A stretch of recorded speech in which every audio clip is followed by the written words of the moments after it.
going through the center of the vortex and how that links to what one would call intention, and how intention can transmute and direct these fields and rays.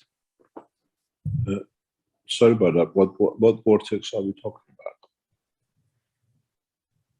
Well,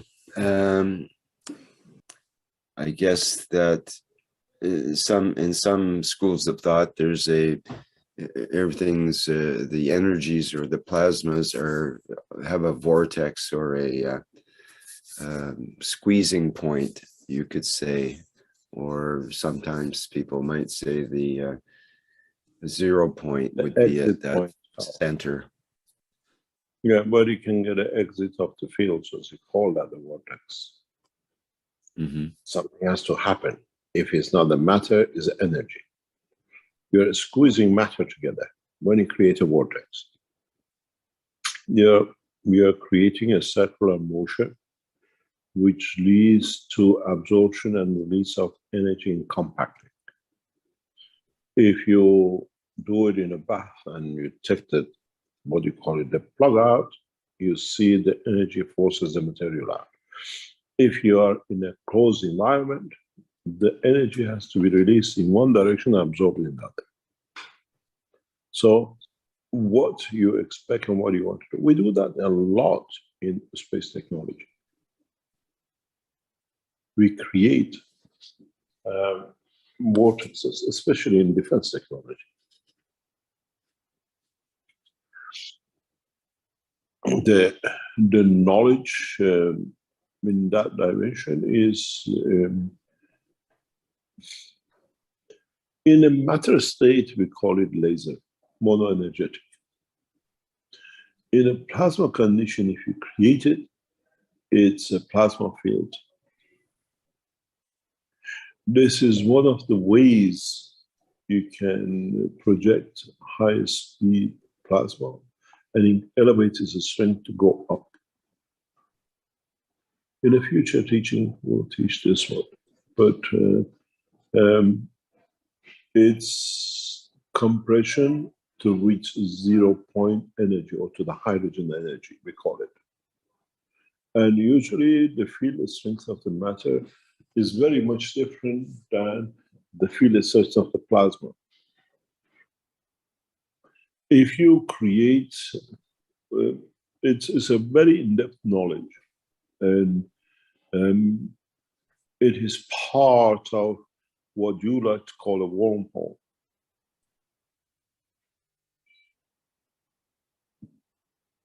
This energy distribution has to be looked at two ways. One is matter state compression, and one is the field state compression. When you interact in the right direction, in the right position, you can play with it in a very beautiful way. And in accelerating plasma to reach a higher order, this technology, what we call vortexing, it's one of the ways, one of the best ways to create elevation in a strength. And in a matter state, when you can do that, you see the increase in the speed.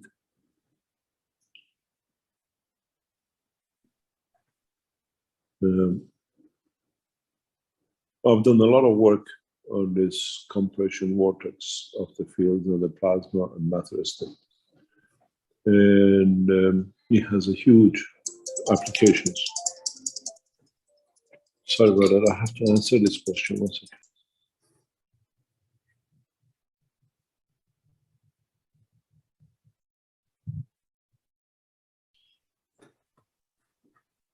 Anyway, to understand the vortex is zero, there is no zero, is finding the conversion point. At the bottom of every vortex, there's a conversion point. And you have to understand what does it convert to. Because if it doesn't do, if the energy doesn't convert to take another dimension or direction or a strength, it'll explode. It becomes like blowing a balloon and compressing it. It needs a lot of knowledge. It needs a lot of understanding. Plasma vortex technology, it's all matter vortex. We know a lot about it because we created. And if you, even in a matter state vortex, if you understand field distribution, compression of the magnetic field of the elements, it's a totally different game ballgame. And then if you do the same vortexing with different conditions of the plasma fields, it's a different story altogether. Knowledge seekers have not understood the principle of the matter and plasma and their interaction and collaboration and in what we call release of it. One of the biggest vortexes which happens on our life continuously is on our skin. Our skin, that's why you have these holes where the hair grows in. These are where the energies which we absorb from the environment as part of that 80% are fed into. Those are the hole gaps. These are where it comes in. This is why we have antennas to what vortexes we absorb as hair. Our hair is a nanomaterial and it has a specific field strength. The color of it, the root of it. Why do we change color of hair by age to white? If man learns to release the right strength field by emotion, man will never change color. And through our skin, if you look at your skin, it's not flat, it's hexagonal. It's like a football, plastic footballs. If you used to play with leather football, they sew them together and there's a point of junction where you come together. Our skin is those junctions. And that's where the hair is. It doesn't matter even if you don't have a hair on your body, the fine, which is inside, creates that attraction. And in that point, at the root of the hair, these vortexes, energy difference transportation is. That's where most of your 80% energy from the environment is directed to. Vortex technology, if you understood to the position of the creation, is a way of feeding, is a way of understanding. That's why you have different hair, different shape, different strength, and different ages of different hair. And some have no hair. It doesn't mean anything else, but the body has this fine tuning of the vortex conversion. If one day our scientists develop technology to watch the fields, you'll see how we're absorbing energy through these holes at the point of the hexagonal or whatever shape that you have on your skin.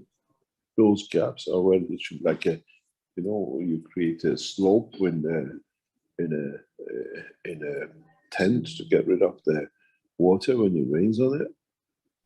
That holes where the energy comes in. Man has not understood the process of the energy absorption from the environment, and our skin is one of the most fundamental ways that we transfer the energy. We pass the skin, which is supposed to be perfect, no water, but at those points it's perfect for energy to transfer directly into the center of the body, under the skin. And they call it the root of the hair. It's like you put the antenna up and you say, this is what I want to absorb. And then it just goes right across the body of the man. If you understand this, then you understand why it's so many places, certain places. We have no hair. Even if you follow the condition of the growth of the hair, you find the behavior of the man. Because certain absorption of certain fields creates certain emotions. Because this is where 80% of our energy comes. The science of when you go doesn't go to zero. It goes to point of conversion. How much of it converts and how much it comes back. In a way, if you don't have a hair, you cannot, oh, put this, you're not totally hairless. Doesn't matter what you do with it. You release that antenna, what comes in is like a fountain blowing up.